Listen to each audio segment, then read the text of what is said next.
तो द्रौपदी ने, इन पांडवों के गुरु थे श्री कृष्ण जी, ये भी ज्ञान सभी को मालूम है। गुरु बिन माला फेरते, गुरु बिन देते दान, यानी गुरु के माध्यम से ही सारा कुछ किया जाता। तो उस परमात्मा के ज्ञान की सभी जो है नकल अवश्य करते हैं, लेकिन प्रफुल्लित वही होता है जहां उस परमात्मा का भेजा हुआ परम संत हो।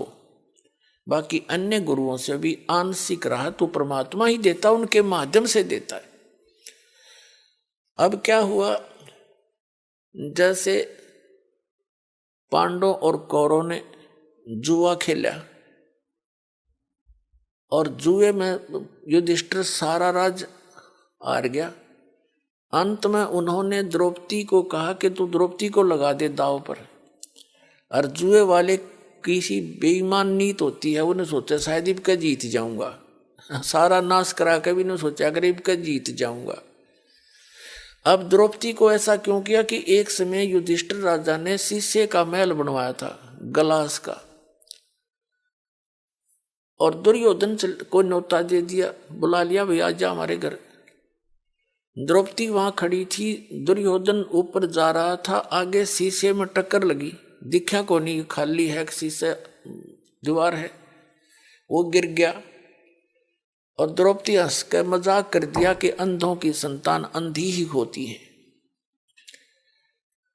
अब उसने, वैसे तो ये शब्द कहना उसका गलत था, द्रौपदी का भी, लेकिन उसने तो एज ए देवर ट्रीट करके एक मजाक सा कर दिया। लेकिन कहते हैं, कबीर साहब कहते हैं, सोना साधु और सजन टूट जुड़े 100 बार, और दुर्जन और पाका कलश एक धक दरार।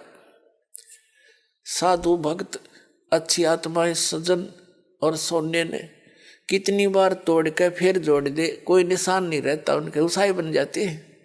झगड़ा हो जाए 10 मिनट में फिर उसे हो जाते हैं। साधु संत घनी ईर्षा नहीं करते, मन में रंजस नहीं रखा करते। लेकिन कहते हैं दुर्जन, जो निकम्मा इंसान, और पक्का कलश, पक्का घड़ा, एक का धक दरार, एक का धक्के में उसमें इतनी ऐसी दरार आ जाती है फिर उसका चिन्ह नहीं मिटता।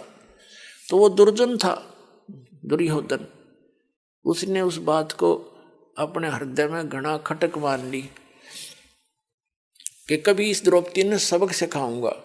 उसी दृष्टिकोण से युधिष्ठिर ने से कहा दुर्योधन ने कि द्रौपदी ने लगा दे दांव पे।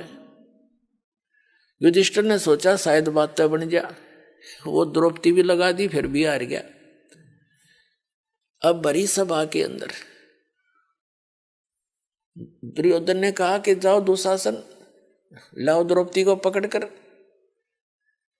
अब उसी समय एक बांदी ने जाकर, नौकरानी ने जाके द्रौपदी से कहा कि द्रौपदी बात बिगड़ गई। द्रौपदी ने कहा क्या बात होगी? कि आपको जुए में हरा दिया राजा ने और सब राजपाट हार गए हुए। और दुर्योधन ने कहा कि उस द्रौपदी को लाओ पकड़ के, या नंगी करूंगा सबके सामने। तो द्रौपदी कहने लगी और कौन है वहां पर? कि 5 तेरे पति बैठे हैं पांडव, और द्रोणाचार्य गुरुजी बैठे हैं, धृतराष्ट्र जी, वो भीष्म पितामह कर्ण, और चाचा विदुर वही विराजमान है। 101 वो पांडव बैठे हैं। द्रौपदी बोली क्या कह रहा था दुर्योधन? वो कह रहा है कि द्रौपदी को लाओ पकड़ के, सभा में नंगी करूंगा उसको। द्रौपदी बोली तेरा दिमाग खराब हो रहा है, गुरुजी बैठे द्रोणाचार्य, भीष्म पितामह बैठे, चाचा विदुर है, और कर्ण जैसे महापुरुष बैठे, ऐसा हो सकता है? तने गलत सुना है, ना साची कहूं। उसी समय दुशासन पहुंच गया कि चल द्रौपदी, उसके बाल पकड़ लिए, पकड़ के बाल घसीट के लाया, सभा में खड़ी कर दी। और दुर्योधन पुण्यात्मा अंत कहते विनाश काले विपरीता बुद्धि, भरी सभा में ऐसा जुल्म करना चाहे उस, कहने लगा दुशासन इसको नंगी कर और मेरी जांग पर बैठा दे यहीं पर। अब द्रौपदी ने पहले दुशासन चला उसकी साड़ी उतारने के लिए, पहले तो देखा अपने पांचों पतियों की ओर, उन्होंने नीची गर्दन कर ली। फिर देखा उसने भीष्म पितामह द्रोणाचार्य कर्ण की ओर, उन्होंने भी कोई उसकी मदद नहीं करी। अब ये क्या हो रहा है? तो द्रौपदी जब देखा ना, पुण्यात्मा भगत जब तक संसार से मदद मांगता है परमात्मा दूर रहता है, और जब भक्त भगवान से ही आश्रित होता है, जब पता लग जाता है ये कुछ ना है बाकी के, एक का साथी है अपना, तब वो निकट आता है। कबीर साहब कहते बंदे से बंधा मिले छूटे कौन उपाय, कर बंदगी निर्बंध की जो पल में लेत बचाए। बंदे तो बंदे मिले, वो तो हार चुके थे, वो बंद गए वसंत पांडव, और वो भीष्म पितामह द्रोणाचार्य और कर्ण ये बंद गए, उसका अन्न खा के, दुर्योधन दुष्ट का अन्न खा के वहां रहा करते उसके बाग में, वह नो उनकी बुद्धि मलिन होगी, कुछ नहीं बोल सके। तो उस समय विदुर एक भगत बीज बैठा था वहां पर, विदुर खड़ा हुआ और उसने कहा रे भले आदमियों कुछ तो विचार कर लो, तुम किसकी बेइज्जती करने जा रहे हो? अपनी बहू की? चाचे ताऊओं की बहू बेटियां कोई दो नहीं होती, कुछ बुद्धि से काम ले दुर्योधन, तेरी मत मारी गई। कहते हैं विदुर कहे ये बंधु थारा, एक का कुल एक का परिवारा। विदुर के मुख पर लगा थपेड़ा, तू तो है पांडवों का चेहरा, तू तो है बांदी का जाया। कहते हैं भीष्म द्रोण और कर्ण मुस्काया।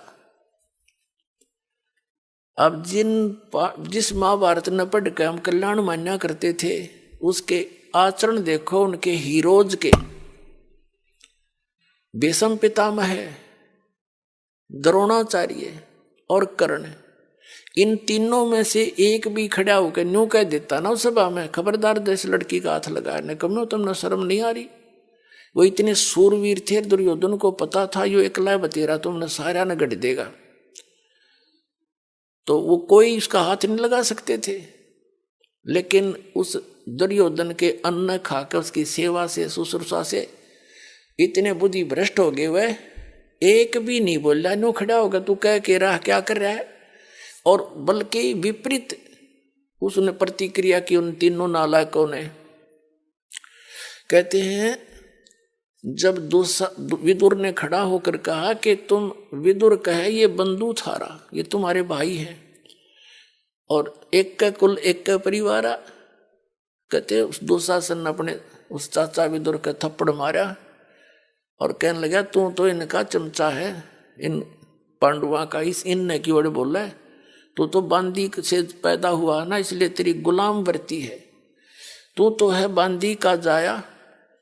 और कहते हैं भीष्म कर्ण और द्रोण मुस्काया जब उसने ये कहा ना तू तो पांडवों का चेहरा चमचा है और बांदी से पैदा हुआ, तेरी तो बुद्धि ऐसी ही है। कहते हैं वो तीनों जने मुस्कुराए, भीष्म पितामह, द्रोणाचार्य गुरुजी और कर्ण। बता, और हम इनके इतिहास पढ़े, वहां से फिर इस बात पे चाचा का थप्पड़ मारा बेटे ने, उन्हें खड़ा, या तो सभा छोड़ जानी चाहिए ऐसी पंचायत में जहाँ ऐसी बकवास चल रही हो, नहीं तो बुद्धिमान व्यक्ति और नेक नीति के व्यक्ति ने सच्ची बात कहनी चाहिए। तो उस पूरी भरी पंचायत में एक था विदुर, जिसने सच कहने की हिम्मत की और नहीं मानने तो उठ कर चला गया, भले ही उसको चाहे ताड़ना भी मिली हो, तो वो दोषी नहीं होता भगवान का। फिर अब ये भीष्म द्रोण और कर्ण ये पंचायत में थे, इन्होंने कुछ भी साची नहीं की बल्कि विरोध किया, तो अंत में इनकी कैसी दुर्गति से मौत हुई तीनों की उस महाभारत के अंदर। कहते हैं भीष्म द्रोण कर्ण ने कहीं न आडी थी और तात महाभारत में उन गेला ऐसी बीती। अब द्रौपदी ने देखा कि भी तो सारा ही बात बिगड़ी पड़ी है, ये बिना बोलते देख बैठे बैठे पुण्यात्मा। भीष्म पितामह को कहें ब्रह्मचारी था, चलो ठीक है, और द्रोणाचार्य गुरुजी पद पे, और कर्ण सूरवीर बैठा और वो लड़की को नंगी करने की चेष्टा कर रहे हैं, तो वो के टिंडे लेने बैठे थे वहां पर, या तो चले जाते या फिर बकवास देखने के लिए बैठे थे। वो उनके अंदर नीत में दोष था उनके। तो पुण्यात्माओं जो ही द्रौपदी की साड़ी उतारने लगी, द्रौपदी ने देख लिया यहाँ तो कोई तेरा नहीं है, ये संसार से हार ले है ना प्राणी जो भगवान ने याद करे। और उस समय उसकी याद एक न्यारी होती है और उसका सक्का साथी है भगवान, कि सब न भूल के मुझे याद करे, तब वो मदद करता है। अब उसने उसी समय द्रौपदी ने परमात्मा याद किया। अब पहली तो बात है परमात्मा का हमने बेराय को नहीं कौन है, लेकिन हम फिर भी जब हृदय से पुकारते हैं उस परमपिता, तो पुकार वो ही सुने हमारी। अब श्री कृष्ण तो उस समय वहां मौजूद था, उसने कौन भगवान मानने था जब तक सारे लट्ठम लट्ठा रहे थे। वो तो बाद में पता चला कि भाई विष्णु अवतार थे, ये ऐसे ऐसे थे, वो अलग बात है। तो उस समय उसने भगवान याद किया। अब क्या होता है देखो, वैसे तो जगह जगह हम देखते हैं बहुत से दुष्ट लोग बहन बेटियों की इज्जतों को भी खराब करते हैं। वो भी रोती हैं, पुकारती हैं, लेकिन उनकी रक्षा नहीं हो पाती, क्योंकि उनके पिछले कोई ऐसे पुण्य शेष नहीं होते। और इसी प्रकार द्रौपदी ने पुकार की तो उसका कोई पिछला पुण्य था और परमात्मा को पता था कि इसके ऊपर एक ऐसी आपत्ति आवेगी। उससे पहले व्यवस्था करके दाता एक अंधे महात्मा से वो चीर दिवा के उसे आशीर्वाद दिवा दिया। अब क्या होता है, हमारी पुकार यहाँ से जब हम हृदय से रोते हैं भगवान के दरबार में, धर्मराज के दरबार में जाती है। धर्मराज के दरबार में जब हमारी पुकार जाती है तो वहां जाते ही धर्मराज के दरबार में हमारी वो सीढ़ी चालू हो जाती है। अब धर्मराज देखता है कि इसके ऊपर कोई आपत्ति आई है, इसका कोई ऐसा प्रतिफल है, ऐसा पुण्य जिससे मैं इसकी रक्षा करा सकूं। तो वहां क्या देखा कि इसका तो इतना गजब का पुण्य है कि इसने कपड़ा दे रखा है एक महात्मा को, इसके बदले में तो कुछ भी दिया जा सकता है। तो वहां से उसकी रिफ्लेक्शन आती है, जिसको वो गुरु रूप में मान रही होती है। उस समय श्री कृष्ण उसके गुरु थे। अब श्री कृष्ण तो अपनी रुक्मिणी के साथ अपने महल में शतरंज खेल रहा था। भगवान शतरंज खेल लग रहे, अपनी पत्नी के साथ शतरंज खेल रहा था। और उस शतरंज में ऐसे डालते हैं, पौ 12 कच्चे 12 पक्के 18, इस तरह बोलते हैं जो पासे डालते हैं। तो श्री कृष्ण ने यूं पासे डाले, पासे डालते हाथ ऐसे हो गया, अकड़ गए और उसने कहा अनंत। अब रुक्मिणी तेने सोचे थी वो पासे डाल के कोई मांगेगा, न्यू बोलेगा कच्चे 12 पक्के 18, वो ना बोलकर उसने कहा अनंत, जैसे एकदम करंट सा आ गया उसके शरीर में। अब रुक्मिणी हाथ पकड़ के हंसने लगी, नहीं बोली हार गया ना कि अनंत अनंत कर रहा है, बोल के बोलेगा। तब वो कहने लगी अनंत क्यों कहा तूने? तब वो कहता है कि जो दुशासन ने द्रौपदी रुक्मिणी कर पकड़ा मुस्काई, हाथ पकड़ के हंसने लगी और अनंत कहा मोकू समझाई। यू अंत क्यों कहा, मुझे इसके बारे में बताइए। ये सूक्ष्म वेद के अंदर परमात्मा ने यथार्थ ज्ञान दिया। पुण्यात्मा आप अभी तक तो आपने अध खबड़ा सा ज्ञान सुन रखा था, बस ये है कंप्लीट स्पिरिचुअल नॉलेज जो आपके स्वरूबरू हो रहा है। रुक्मिणी कर पकड़ा मुस्काई, अनंत कहा मोको समझाई। श्री कृष्ण कहते हैं दुशासन ने द्रौपदी पकड़ी, हमारी भगत सकल में सिखरी। अब उसमें रिमोट तो मालिक का बोल रहा था उस समय, कबीर भगवान का। उसने तो आप नहीं पता मैं क्या बोल रहा हूं। हमारी भगत पे छोड़ी हुई तो हमारा नाम न ले वह कोई, तंदे ही से पासा डारी। वो तो खेलने लग गया फिर वहां पर। और पहुंचे सूक्ष्म रूप मुरारी, कबीर परमात्मा पहुंचे द्रौपदी के सिर पर, पहुंचे सूक्ष्म रूप मुरारी। खेचत खेचत खेच कसीसा, सिर पर बैठे हैं जगदीशा। द्रौप सुता के चीर बढ़ाए, शंख शंखों पार नहीं पाए। अंधे को कोपीन दई थी, अंधे को कोपीन दई रे भाई, ताते उसका चीर बढ़ाई। अब कुछ दिन उधर तो वो दुशासन थक लिया, ढेर लाग गया। कहते हैं दुशासन 10,000 हाथियों का ताकत रखता था और द्रौपदी कमल का फूल जैसी थी। परमात्मा की आड़ में जीव नो सुरक्षित रहा करे। वो थक के पसीना पसीना होकर ढेर लग गया चीर का और बैठ गया मुंह लटका के, इतना योद्धा। तब वो चीर काट दिया गया और द्रौपदी को कह दिया गया तो आप जाइए। कुछ दिनों के बाद फिर श्री कृष्ण आए वहां पर।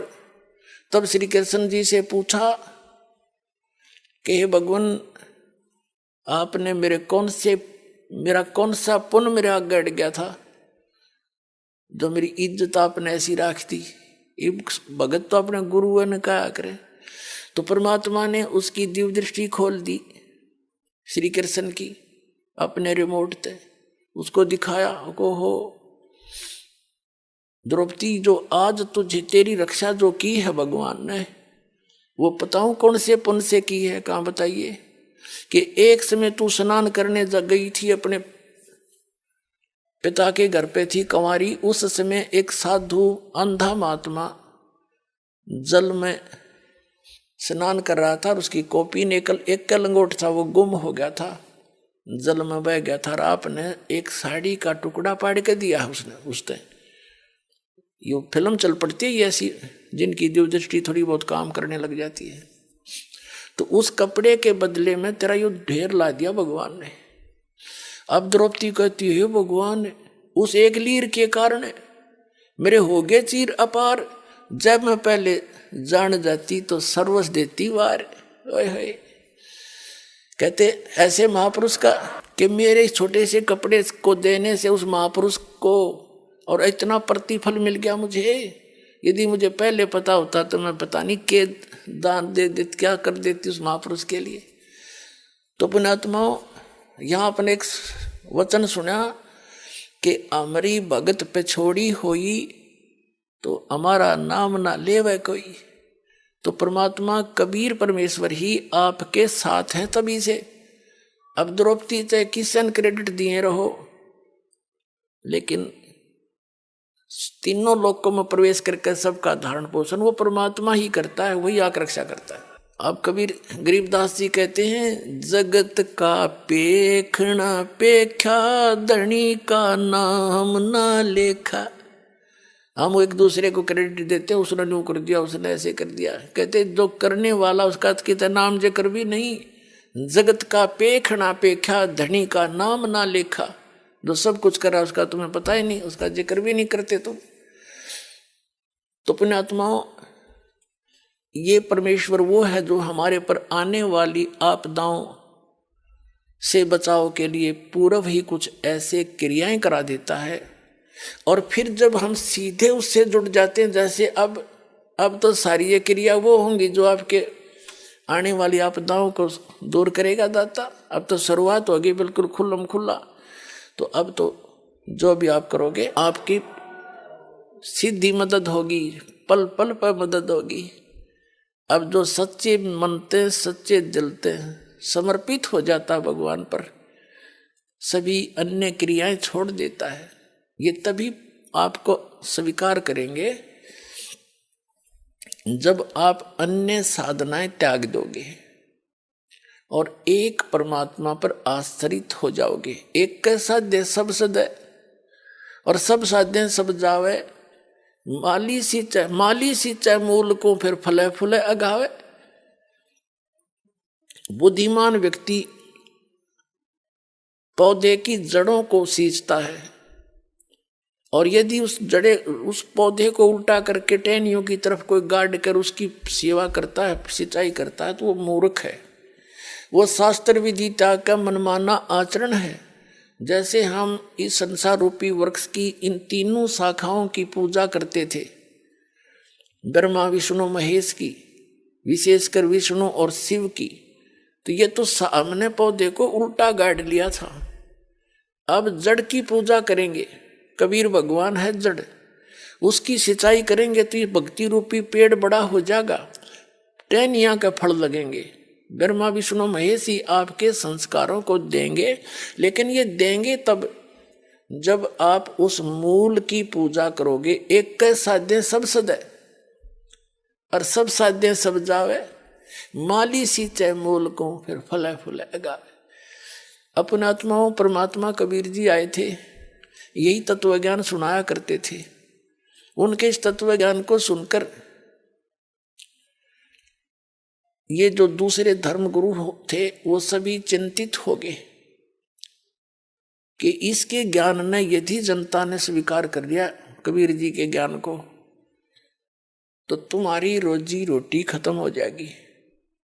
उन्होंने परमात्मा के विरोध में बहुत ज्यादा जनता को भड़का दिया और कहा ये जुलाहा झूठा है, इसकी बातों में मत माना करो। उसके लिए बहुत सी यातनाएं भी परमात्मा को दी। एक सिकंदर लोधी नाम का दिल्ली का बादशाह था। पुण्यात्माओं, ये सत्यनारायण कथा आपको सुना रहा है दास कि ये वो परमात्मा है, आपके सर्व दुखों को दूर करेगा, आपको पूर्ण मोक्ष देगा यदि आप दृढ़ होकर लगे रहोगे। आप कच्चेपन में रहोगे तो उतना ही लेट हो जाओगे। तो सिकंदर लोधी दिल्ली का राजा था, सम्राट था। उसके अंतर्गत अन्य छोटे मोटे नरेश उसके अधीन होते थे। जैसे काशी के अंदर वीर देव सिंह बघेल काशी नरेश था, और अन्य जितने भी भारतवर्ष उस समय इराक ईरान तक और गजनीब तक, अफगानिस्तान, पूर्वी और पश्चिमी पाकिस्तान, बलोचिस्तान, ये सभी भारत ही कहलाता था। इन सब का वो शासक था। उसको भयंकर रोग हो गया, असाध्य रोग जलन का हो गया। जलन का रोग इतना भयंकर होता है जैसे किसी के हाथ पर कोई उबलती हुई चाय गिर जा या पानी गिर जाता है, फिर वो कितनी पीड़ा होती है। और उससे तो फिर ऊपर फाले भी पड़ जाते हैं, बुरा हाल हो जाता, जख्म बन जाते। लेकिन जलन के रोग में फाले नहीं पड़ते, लेकिन पीड़ा उतनी ही रहती है, उसको कांस्टेंट रहती है।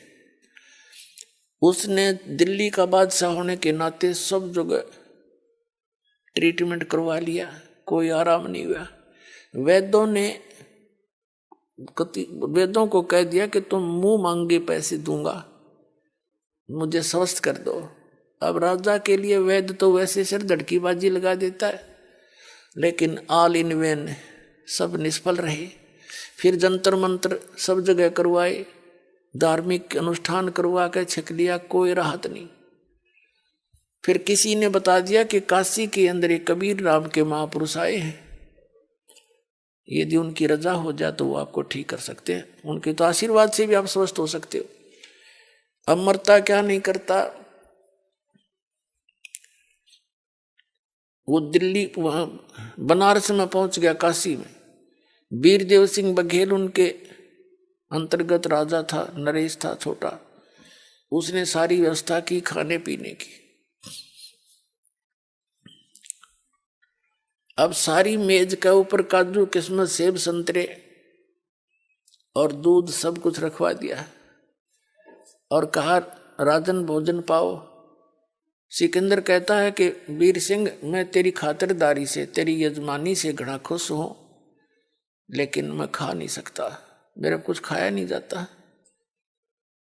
मैं यहां एक काम आया हूं, एक संत है कोई कबीर नाम का, और सुना है वो मेरे रोग का नाश कर सकता है, क्या आप जानते हो उसे?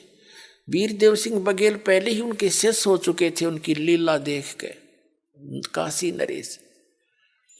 तो वीर देव सिंह बघेल ने कहा कि राजन, आप अब ठीक ठिकाना आ गए हो, ये परम संत परमात्मा आए हुए हैं। अपने आत्माओं ऐसे कहने से असर नहीं होता, जब स्वयं बीत ले है ना, जब जच्चा सचमुच या तो सच्ची कह रहे थे। कहने का भाव ये है कि सिकंदर लोधी ने कहा कि उनको बुलाकर लाओ, मैं बहुत दुखी हूं। अब वीर देव सिंह बघेल के सामने समस्या आ गई कि यो राजा दिल्ली का सम्राट और मैं इसका नौकर, यदि मना करूं तो बात बिगड़गी, और यदि बाई ऑर्डर अपने गुरुजी को बुलाऊं तो मेरा सारा भक्ति नाश हो गया। तब उसने कहा कि राजन, जो आपका आज्ञा होगी सिरोधार्य, लेकिन मैंने सुना है सत्संगों से कि संत को बुलाना नहीं चाहिए, हमें स्वयं जाना चाहिए, और यदि हम बाई ऑर्डर बुला भी लेंगे और उन्होंने रजा ना बख्शी तो आना ना जाना बराबर है। तो सिकंदर लोधी ने कहा आप बिल्कुल सही कह रहे हो, चलो हम चलते हैं। जब 800 किलोमीटर आ गया दिल्ली से तो और चलते हैं। तो शाम का समय था। शाम के समय कबीर परमेश्वर जी स्वामी रामानंद जी के आश्रम में आते थे आरती के समय। सिकंदर लोधी और वीरदेव सिंह बघेल, काशी नरेश, ये दोनों राजा स्वामी रामानंद जी के आश्रम के सामने पहुंचे। वहां एक पहरेदार बैठा था, गेट कीपर, सेवादार। उसे कहा कि वीर सिंह ने पहले ही आगाह कर दिया कि महाराज जी से आज्ञा लेकर आओ कि दिल्ली के बादशाह सिकंदर लोधी आए हैं और कबीर जी से मिलना चाहते हैं। तो पर उस जो गेट पर रहता था सेवादार, उसने कहा कबीर साहब अभी आए नहीं है। तो उन्होंने पूछा क्या कब आएंगे? कि आएंगे अवश्य, पर ये नहीं कह सकते कब आएंगे, आरती से पहले आते हैं, अभी समय है आरती में घंटा आध घंटा। तो वीर सिंह ने कहा कि स्वामी रामानंद जी से कहो कि दिल्ली के बादशाह सिकंदर लोधी आए और जब तक कबीर साहब आएंगे तब तक इंतजार करना चाहते हैं।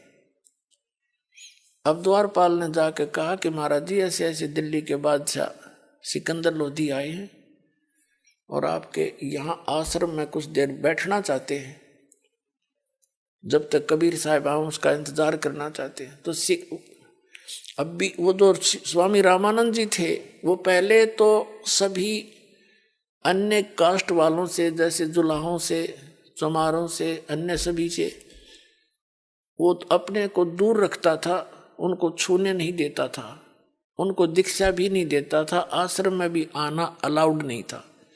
कबीर परमात्मा ने उसकी वह फड़क निकाल दी थी। उसके बाद वो अन्य जाति वालों हिंदुओं को तो दीक्षा देने लग गया था, लेकिन मुसलमानों से नफरत फिर भी करता था। अब परमात्मा कबीर जी एक तीर से कई शिकार करते हैं। उधर से रामानंद जी को भी अभी 50% भगत बना था, वो उसको भी भगत बनाना था। और सिकंदर लोधी यदि सीधा जाकर परमात्मा मिल लेते हैं वो, क्योंकि उसके हृदय में जगह थी नहीं, वो तो एक जो डॉक्टर आया था उसके पास, झाड़ा ला देगा मैं चाल पड़ूंगा, और वो चाहते थे कि इसमें भक्ति प्रवेश करूं, और भक्ति प्रवेश उसके अंदर होती हो जो कति आधीन हो जाता है। सिकंदर लोधी को आधीन बनाना था। अब उस सेवादार ने जाके कहा स्वामी रामानंद जी से कि ऐसे ऐसे एक सिकंदर लोधी दिल्ली के सम्राट मुसलमान बादशाह आए हैं, आपके आश्रम में कुछ दिन रुकना चाहते, कुछ देर। रामानंद जी ने कहा कि उसको कहो बाहर बैठ जाए, इन मलेच्छों के लिए इस आश्रम में जगह नहीं है, मुसलमानों के लिए। अब उस आवाज को सिकंदर लोधी भी सुना था, क्योंकि साथ ही कोने में साइड में महात्मा का वहां आसन था। बाहर आंगन में कुटिया से बाहर सिकंदर लोधी के उसी समय तन मन में आग लगी कि यो किसा महात्मा सरफरा क्या बोल रहा है ये। और उधर से आकर सेवादार ने कहा जी आपकी मनाही होगी, क्योंकि आप मुसलमान हैं, इस आश्रम में आना अलाउड नहीं है, आप बाहर ही बैठो। अब दिल्ली का सम्राट और जिसने ये वचन सुन जा तो वो तो अपने जीवित मौत समझता है, निकाल के तलवार और अंदर घुस गया। ये कौन रोका उसने? रामानंद सामने बैठे थे और जाते उसकी गर्दन काट दी महात्मा की सिकंदर लोधी ने। अब यू गुस्से में इंसान गलती तो कर देता, ये मन करवा देता, आत्मा फिर रोती है बाद में। जब वहां ये करके गलती वापस चलन लगा, कहा वीर सिंह चल वापस, मेरे भाग में यो संकट निवारण था नहीं, एक पाप और कर लिया मैंने। अब करके गलती खूब पछता लेता या आत्मा मन गलती करवा देता अभिमानवश या कोई सर्कमस्टांस बना के। अब वीर सिंह के बोले वापस चल पड़े। वो ज्यों ही आश्रम से बाहर निकले, सामने कबीर परमात्मा आ रहे थे। सिकंदर उस वीर सिंह ने कहा कि महाराज जी तो ये आगे। अब वीर सिंह जी तो उनके शिष्य थे, दंडवत प्रणाम किया। अब सिकंदर लोधी ने पता था कि परम संत बतावे सिद्धि वाला, अरे तन्ने डबल गलती कर दी, तन्ने जो है ना उसके गुरु जी को मार दिया, और प्रणाम ना करेगा तो तेने पता नहीं के श्राप दे देगा। डरते न उसने भी प्रणाम करी। अब दोनों ने जो प्रणाम किया तो कबीर साहब ने दोनों के सिर पे हाथ रखा और कहा, ए बादशाह, मुझ गरीब के पास किस वास्ते आए? ऐसे सिर पे हाथ रखा तो सिकंदर लोधी का जो रोग था उसी समय एक शांत हो गया, जैसे जलते पर बर्फ डाल दिया करे। तो सिकंदर लोधी ने कहा, पक्की जचगी के संत नहीं हो तो अल्लाह है। चरण पकड़ दिए, रोए रोए। तो परमात्मा ने कहा, उठो राजन। सिकंदर लोधी कहने लगे, भगवान मुझे माफ कर दो, अल्लाह की जात मुझे माफ कर दो। तो परमात्मा ने, कबीर जी ने कहा कि क्या बात है, माफ कर दिया? उठो कि नहीं, मैंने बहुत घोर अपराध कर दिया, क्षमा करो मुझे। परमात्मा ने कहा कबीर जी ने कि कुछ भी तेरा दोष है, अपराध है, सभी अक्षमा कर दिया। वो तो जानी जान थे। उठो बैठो एक बार, रो ना। तब उन्हें रोते रोते बताया कि मैं आया था इस वास्ते, और स्वामी जी ने ऐसे ऐसे वचन बोल दिए, मैं सहन नहीं कर सका, या मेरी दुर्मति थी और मैंने आपके गुरु जी की हत्या कर दी, मुझसे गलती बन गई। परमात्मा ने कहा कि तेरी गलती नहीं है, इनका संस्कार ही ऐसा था, आपके हाथों ही इसकी मृत्यु थी। ये तो लेख लिखे हुए थे, इसमें कौन रोक सकता है, आप चिंता मत करो। अब सिकंदर लोधी ने सोचा, रे तेरा गजब भैया, गुरु जी की मौत हत्या कर रखी, ये इतना शांत बोल रहा है तो सचमुच भगवान है। कहने लगे, आजा तू जाइए ना सिकंदर। परमात्मा बोले, अभी जाना नहीं, इनका अंतिम संस्कार करा के जाना, नहीं तो लोग थूकेंगे तेरे को, निंदा का पात्र बन जाएगा। तो सिकंदर लोधी कहाँ जावा था, साथ साथ अंदर आ गया। अंदर आते ही जितने भक्त आश्रम में रहते थे कबीर जी के पास आए दौड़े दौड़े कि सिकंदर लोधी आया था, गुरु जी मार दिए। पीछे देखा सिकंदर फिर आने लग रहा, सब डर गया, क्यों तो फिर आ गया। सारे शांत हो गए। परमात्मा बोले, भाई कोई किसे नहीं मारता, गुरु जी का संस्कार इन्हीं के हाथों था, इनका कोई पिछला संस्कार था, इसने अपना पूरा कर लिया, बात बढ़ाया नहीं करते, और चलो अपना काम करते, अंतिम संस्कार करते। तो क्या किया परमात्मा ने, दंडवत प्रणाम किया। किसको? जो शव पड़ा था रामानंद जी का, गर्दन अलग थी, धड़ अलग से पड़ा था, उसके ऊपर कपड़े डाल रखा था। तो परमात्मा ने अपना गुरु जी के रूप में प्रणाम किया और कहा, गुरुदेव एक बार उठियो, आरती करेंगे। और देखो सिकंदर लोधी दिल्ली के राजा आपके दर्शनार्थ आए हैं। परमात्मा ने ऐसा कहा था, वो धड़ वहां से उठ के, वो सिर उठ के और धड़ पे जुड़ गया। अब जब सामने एकदम रामानंद जी उठे, सामने देखा फिर सिकंदर को, फिर लाल ने आंखें लाल करी। तब परमात्मा कबीर जी ने बात दिशा बदल दी उस बात की, कहा कि स्वामी जी आप तो महापुरुष हो, आप तो दयालु हो, और महापुरुष ईर्षा नहीं किया करते, राग द्वेष नहीं रखते, वही महापुरुष होते हैं। आप सभी आपके बच्चे हैं, हिंदू और मुसलमान सब आपके ही बच्चे हैं। तो कुछ शांत हुआ। फिर उसने नीचे देखा, उसने देखा कि मेरी तो मृत्यु हो गई थी और उसके शरीर से आधे हिस्से से दूध की धारा निकली थी, सिर कटा जब, और एक धारा निकली थी खून की, रक्त की। तब उस स्वामी रामानंद जी ने परमेश्वर कबीर जी से पूछा कि हे परमात्मा, एक बात बताओ, मेरा सिर कटा और इसमें से रक्त की धारा भी निकली, दूध की, इसका कारण बताओ। तो परमात्मा ने कहा कि स्वामी जी, पहले आप अपने आप को ब्राह्मण होने के नाते घना श्रेष्ठ मानते थे, तो आप 100% रॉन्ग थे। 100 के 100 गलत थे। आप बेसिक महात्मा बड़े फरो थे। और फिर आपने हिंदू समाज के अन्य सभी वर्ग के वर्ण के व्यक्तियों को स्वीकार कर लिया। आप 50% शुद्ध हो गए। अब अभी भी आप मुसलमानों को अलग मानते हो, ये भी तो उसी परमात्मा के बच्चे हैं, आप ही के बच्चे। संत में इतना दोष होना चाहिए, इसलिए आप 50% शुद्ध हुए, 50% नहीं हुए। और जब तक शुद्ध नहीं होगे भक्ति मोक्ष मिले नहीं। अब वो तो मोक्ष के लिए ही मर रहा था बेचारा, 16 साल की उम्र से गोड्डे रगड़ रहा था। और फिर ये ज्ञान जब सुना तो खड़ा होकर उस वृद्ध व्यक्ति ने सिकंदर लोदी बादशाह को सीने से लगा लिया कि बेटा मेरे से गलती बन गई, मेरी बुद्धि कमजोर है। अपना आत्माओं कहने का भाव ये है कि हम उस परम पिता की इस सत्कथा से कोसों दूर रहे। हमने रामकृष्ण की कथा सुन सुन बहरे हो लिए, इनके ड्रामे बना लिए, रामलीला करने लग गए, नाचन लग गए, कहाँ आकर खड़े हो गए। थोड़ी बहुत धार्मिकता थी वह इन रामलीला में सांग करके नाश कर दिया। तो पुण्यात्माओं अब नए सिरे से स्थापना होगी इस भक्ति मार्ग की। अब जड़ें मजबूत होंगी और शुरुआत से ही सही चलेगी और फिर से पूरे विश्व में ये सत्य भक्ति का विस्तार होगा, प्रचार होगा और पूरा विश्व शांति होगी, पूरे विश्व में शांति होगी। अब प्रसंग जो चला था कि समर्थ का शरणागत हो रंग होरी हो, भाई कदे न हो ए काज राम रंग होरी हो।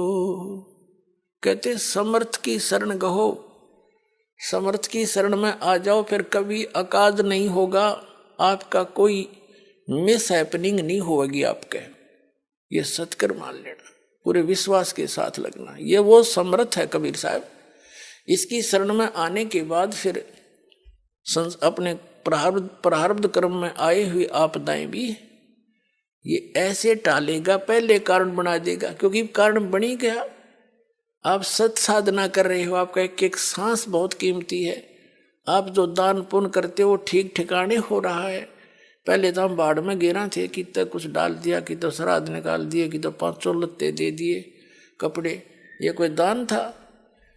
100 रुपये की बूंदी बांट देते मंगलवार के दिन, काक पीट से फिरा करते, धर्म कर दिया, वो खाक धर्म था। कहते हैं जिन हर जैसा सुमरिया ताको तैसा लाभ, ओसा प्यास न भाग ही जब लग दसे नि आब। कहते हैं जैसी जिसने परमात्मा की भक्ति धर्म साधना की है उसको उतना ही लाभ मिलेगा। ओस चाटने से प्यास नहीं बुझती और गिलास गट गट पीवे उससे प्यास बुझा करे। हम ओस चाट रहे थे जो इस भक्ति को छोड़कर अन्य जो पुण्य दान करते थे, तो उससे आत्मा की तृप्ति नहीं हो रही थी। अब आपको गिलास के गिलास पिलाए जाएंगे यहाँ पर उस परमात्मा के अमृत के।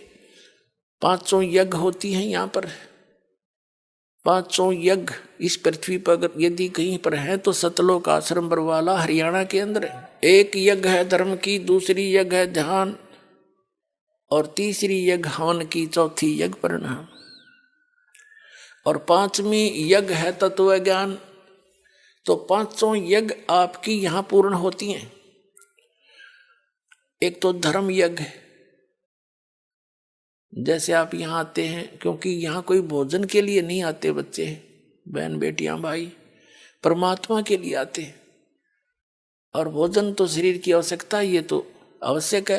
तो यहाँ जो किया गया दान आपका मर्यादावत दान है। और फिर इस दान से फिर हर तरह की यहाँ पर कोई प्रचार में उसी का अंश लगता है, भोजन भंडारे में लगता है, ये रजाई कंबल मंगाने के लिए लगता है, सेट झोपड़ी डाली इसके लिए लगता है।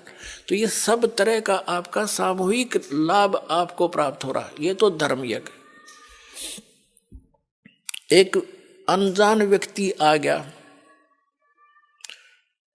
और उसके साथ एक और था, 2 जने, वो दोनों अनजान आ गए आश्रम में और उन्होंने बाहर ऊट पटांग सुन रखी थी हमारे बारे में।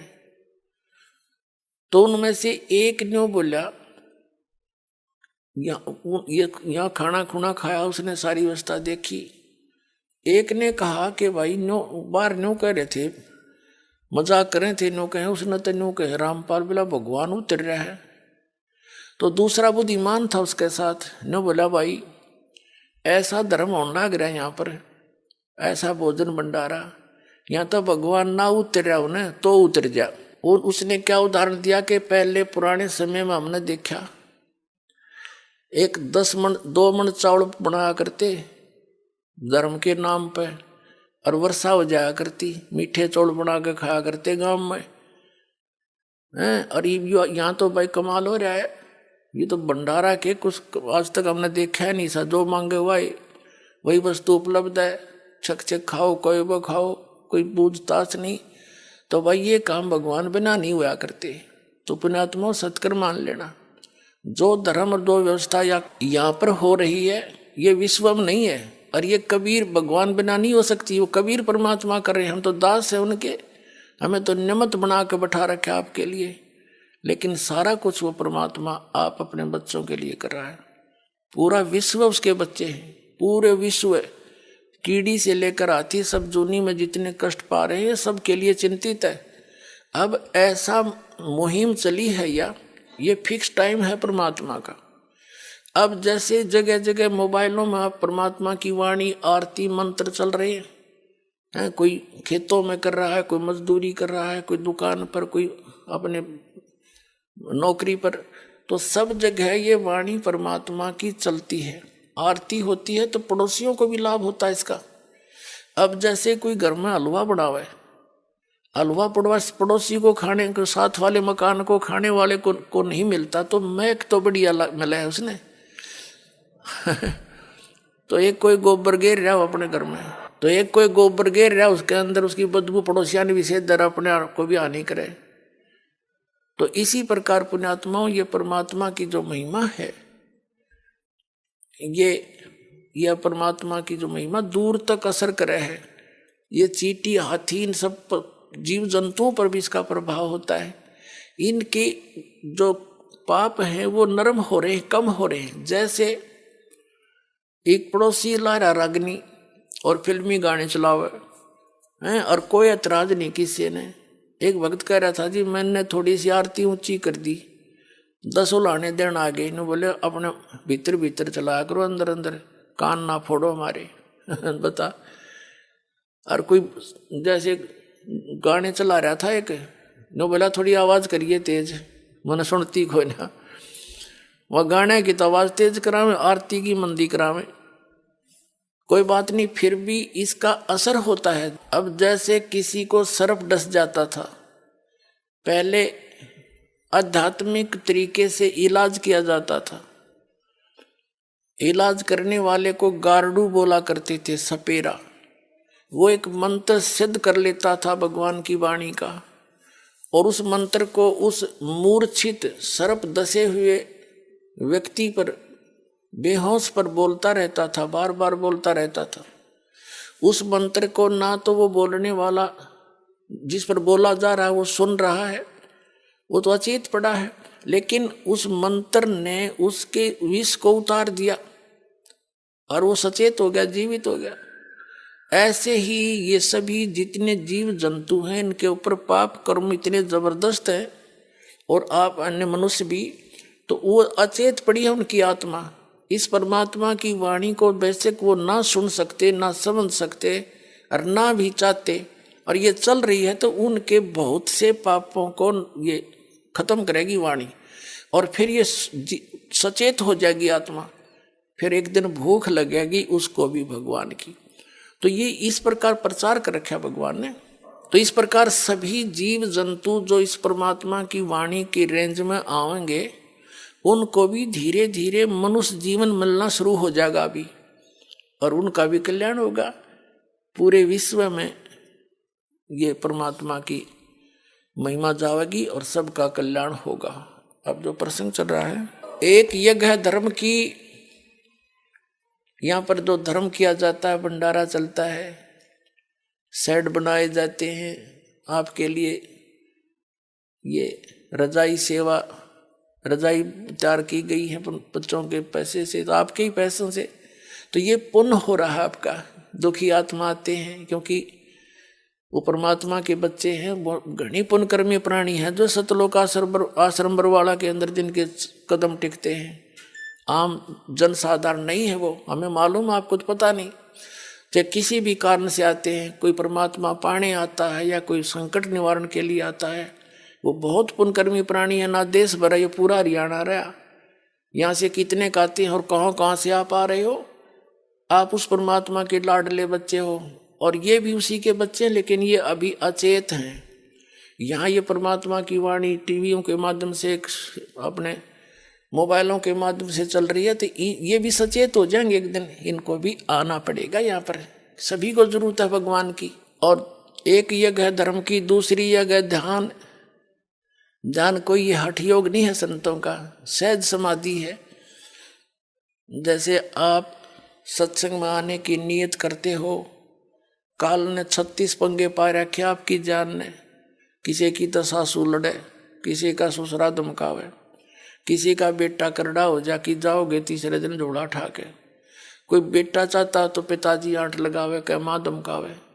तो उसके लिए आप पहले ही कई दिन पहले ऐसा माहौल बनाने की चेष्टा करते हो, घना तक काम करोगे, सारे काम न करके न सोचो चलते समय कोई ना कर दे, तो वो जो कुछ भी आपका चिंतन है वो ध्यान है, वो परमात्मा के शुभ संस्कारों में आपका लिखा जाएगा।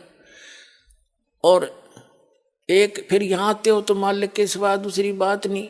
ठीक है, कोई रिश्तेदार मिलता है तो 2 मिनट राम रमी होती है, उसके बाद फिर परमात्मा की चर्चा है, कोई दुख बता रहा है, कोई सुख बता रहा है, तो ये सब ध्यान में ही आती हैं परमात्मा की चर्चा में। तो उसका ध्यान रहता है यहाँ आने के बाद, और सारी टेंशन दूर हो जाती हैं और यहाँ परमात्मा का जिक्र चलता है। तो दिस इज मेडिटेशन। मेडिटेशन क्या होता है? सहज समाधि है। ये हठ योग नोट मेडिटेशन, ये तो बकवाद है संतों के मार्ग में। इससे तो सिद्धि विद्धि आ जाती है और उससे फिर अपना जीवन नाश होता है। अब जैसे किसी को कोई टेंशन हो जाती है और रह कर उसका दिमाग वहीं जाकर टिक जाता है, तो वो मेडिटेशन कर रहा है, उसका वो मेडिटेशन हो रहा है, उसका वो सहज समाधि है। तो इसी प्रकार जब परमात्मा में आपका ऐसे बुद्धि टिकेगी, रह कर वहीं आकर सेट होने लग जाएगी, तो वो आपका मेडिटेशन है, वो है ध्यान यज्ञ। तो परमात्मा की लीलाओं से परिचित, फिर यहाँ के दुखों से परिचित प्राणी फिर रह कर मालिक को याद करेगा, रह कर उसकी कसक उठेंगी, तो वो ध्यान है। फिर तीसरी यज्ञ है हवन की।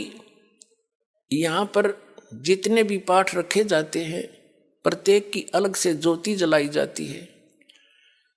इस वजह से 500 पाठ हो गए एक महीने में, तो 500 किलो घी यानी 5 क्विंटल घी का हवन किया जाता है। हवन की विधि सिंपलेस्ट है और यही है अंतिम। वेदों में भी ज्योति यज्ञ का ही प्रमाण है। एक रुई की छोटी सी ज्योति बनाते हैं, उसको जला देते हैं, उसमें 2.5-3 किलो घी डाल दिया जाता है। 3 दिन में इतने सी रुई से 2.5-3 किलो घी सवा हो जाता है। ऐसे ही 5, 7, 10, 20 वो लगा करके हम 5 क्विंटल घी को हवन कर देते हैं। उसमें कार्बन डाइऑक्साइड तो ही मेरे ख्याल में 20 ग्राम रुई जलने की, और जो ये हवन हो गया 5 क्विंटल घी का। तो और पहले लकड़ियों पर करते थे ये दूसरे जो वैदिक लोग, लकड़ियों का बठ बाड़े और फिर उस पर 4 चम्मच घी की गिरे और 1 किलो लकड़ी फूक दे। बता क्या हवन होया, वो कार्बन डाइऑक्साइड बराबर होगी बात है। तो ये सिंपलेस्ट वे बताया था परमात्मा ने, और सबके घरों में होया करती है। हमने खूब देखा चलाती तो आली सुखी करके बुढ़िया हमारी दादी, पर जोत जरूर जगाया करती श्याम ने। अब इन राधा स्वामी धन सतगुरु सरसाले और निरंकारिया नरी सब ने इन ये बंदा करवा दिए सारे जय गुरुदेव वाला ने कहना हम तो अंदर की जोत देखांगे। अंदर की जोत काल की देख लो, उसने के देखोगे वो काल बैठा भीतर, मुर्गा बनाओगा तुमने। वो थोड़ा बहुत पुण्य हवन का होता था वो बंद करवा दिया। इन्होंने नास्तिक बनाने का ठेका ले रखा आपका। अब यहाँ से शुरू हो गया धार्मिकता पुनः पनपेगी पूरे विश्व में, इस बिना बात बने नहीं जीव की। तीसरी यज्ञ हवन की, चौथी यज्ञ परिणाम है। यहाँ के दंडवत प्रणाम कराया जाता है। इससे अभिमान नाश होता है। अभिमान नाश हुए बिना भगवान नहीं मिल सकता। रावण में आदि नहीं आई, नहीं आपसे भक्ति तो आपसे 1000 गुना अच्छी करता था वो, लेकिन साधना गलत थी, आस्था सही थी। यहाँ से भगवान के लिए यहाँ से धड़ काट के अपने आप शीश चढ़ा देना, बालका खेलनी एक आंगुली भी ना चढ़ा सकता, लेकिन उसकी साधना गलत थी, उसको गुरु ठीक ना मिला और उसमें आधीनी नहीं आई, यहाँ मार खा गया। तो आधीनी सबसे पहले आनी चाहिए जीव के अंदर। कहते हैं संत मिलन को चालियो तज माया अभिमान, जो जो कदम आगे रख ओ हे यज्ञ समान। जैसे आप यहाँ आते हो, एक बालक बन के आवे, जैसे स्कूल में बच्चे जाते हैं, चाहे वो राष्ट्रपति का हो चाहे प्रधानमंत्री का हो, बालक तो बालक होते हैं और उनको एक ही बेंच पे बिठाया जाता है, एक जैसी व्यवस्था की जाती है। और जैसे कोई रोगी होता है, चाहे कितना बड़ा सेठ हो, कितनी उच्च पद प्राप्त व्यक्ति हो, जब उसको पता लग जाता है कि तुझे भयंकर रोग हो गया, फिर वो पद भूल जाता, जान दिखाई देती है उसको, अपना जीवन बचा है। डॉक्टर जैसे भी कहता है लेट जाइए, तुरंत लेट जाता है, यहाँ बैठ जाइए, सांस जोर से ले छोड़, कुछ भी कहे सारी करता है वो, उसमें भूल जाता मैं कौन हूं। तो पुण्यात्माओं, आप जन्म और मृत्यु के दीर्घ रोग से ग्रस्त हो, आप इस हॉस्पिटल में आए हो जहां पर इसका ट्रीटमेंट है, विश्व में और कहीं पर भी नहीं है। तो इसके लिए आप जी ऐसे आइएगा तो लाभ होगा। संत मिलन को चालियो तुझ माया अभिमान, जो जो कदम आगे रख सो सो यज्ञ समान। परमात्मा की वाणी है, हमें बताना चाहते हैं जब परम संत आवेंगे ना, उस समय जरूरत पड़ेगी इन वाणियों की जो दाता बोल गए थे कि जब संत मिलन को चलो तो मन में किसी प्रकार का माया का पोस्ट का अभिमान ना हो, तो आपको कितना पुण्य मिलेगा यहाँ आने का। एक कदम भी रखोगे ना, वो भी यज्ञ के तुल्य होगा। एक धर्म यज्ञ करने के लिए कितना खर्चा करते थे वो लोग, राजा लोग। वैदिक विधि से कहते 100 मन देसी घी, 100 मन देसी घी प्रयोग किया जाता था एक यज्ञ संपूर्ण करने में, जिसमें भंडारा भी होता था और हवन होती थी, बस इतना ही काम था। तो परमात्मा कहते हैं जहाँ 100 मन घी लगेगा तो अन्य आइटम कितने लगेंगे, यानी कितना खर्चा हो गया। और वो उस यज्ञ का पुण्य आपको संत दर्शन के लिए चलने में आधीनी भाव से, सच्ची लगन से, एक कदम से मिल जाएगा। इधर एक कदम भी रखा तो वहां से यहाँ तक कितने कदम रखते हो, कितने पुण्य आपको प्राप्त होते हैं। पुण्य उसी को प्राप्त होंगे जो आधीन बनकर आवेगा। अति आधीन दीन हो प्राणी, और ताको कहना ये अकथ कहानी। कहते वे विक्षण का भाग बडेरा, दासातन आया तिस नेरा, दासातन आया तिस विश्व बीसा, और ताको लंक देई बख्शीसा। ऐसा दासातन है भाई, लंक बख्शते वार नीलाई। कहते हैं विभीषण तो अधीन बना, कबीर पर वो परमात्मा कबीर जी का शिष्य था। ये लंबा कथाएं हैं, धीरे धीरे आपको सारी पढ़ावांगे पढ़ाई। विभीषण जैसे एक भक्त ने प्रश्न किया, कहने लगा जी मैंने रामायण खूब सुन रखी, पढ़ रखी, महाभारत पढ़ रखी, रामायण के अंदर मैंने एक शंका मेरे मन में है कि विभीषण और मंदोदरी ये 2 भगत कितना है वहां पर, और सारा राक्षस हो रहे थे उधर अभिमान में, मांस खाते थे और दारू पीते थे और मस्तार रखा था। ये 2 भगत कैसे पा गए, उनकी महिमा देखा, ऐसा ज्ञान उनके पास कहाँ था। न बोला जी मन ने सब मंडलेश्वरों के पास, आचार्य शंकराचार्यों के पास ये प्रश्न कर लिए, किसी मेरी संतुष्टि नहीं हुई उनसे। तो मैं बोला भाई इस यह संतुष्टि दास तो होगी, सोनी बताऊं तेरे। फिर उसको सारी कहानी सुनाई कि कबीर परमात्मा 4 युग में आते।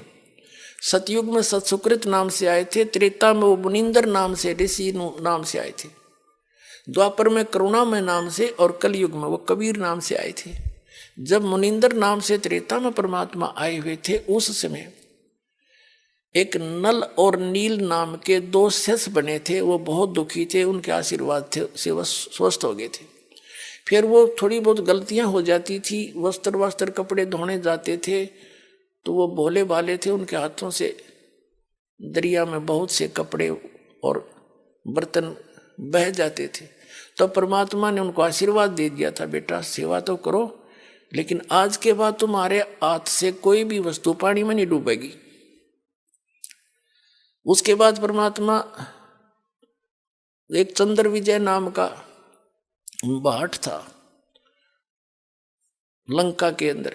उनके 16 सदस्यों ने, घर के सदस्यों ने, पुत्रवधुओं ने, पुत्रों ने, पुत्रियों ने, सबने उपदेश लिया था कबीर जी का।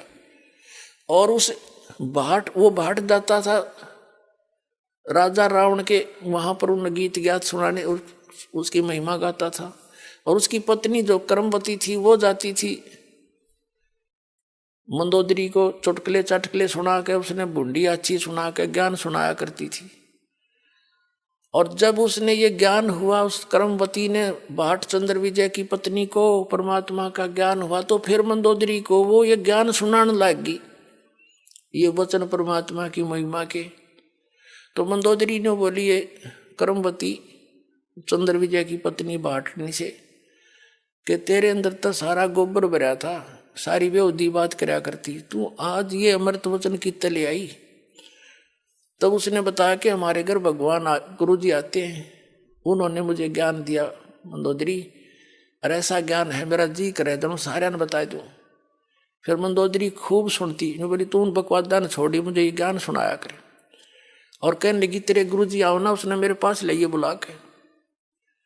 अब उस कर्मवती ने परमात्मा कबीर जी जब गए, मुनिंदर जी ऋषि रूप मारे थे, तब एक उसने कहा महाराज जी मेरी जो मंदोदरी रानी है रावण की, मैं वहाँ जाती हूँ और मैंने आपका ज्ञान सुना है, उसको बहुत अच्छा लगा। तो वो कह रही है कि मेरे पास बुला लो एक बार। ने बोला बेटी मैं ना जाऊँ, उसकी गरज पड़े तो यहाँ आ जाएगी, मैं वहाँ जाऊँ मन मानो उसका पति नाराज हो जा, मैं नहीं जाऊँगा वहाँ पर।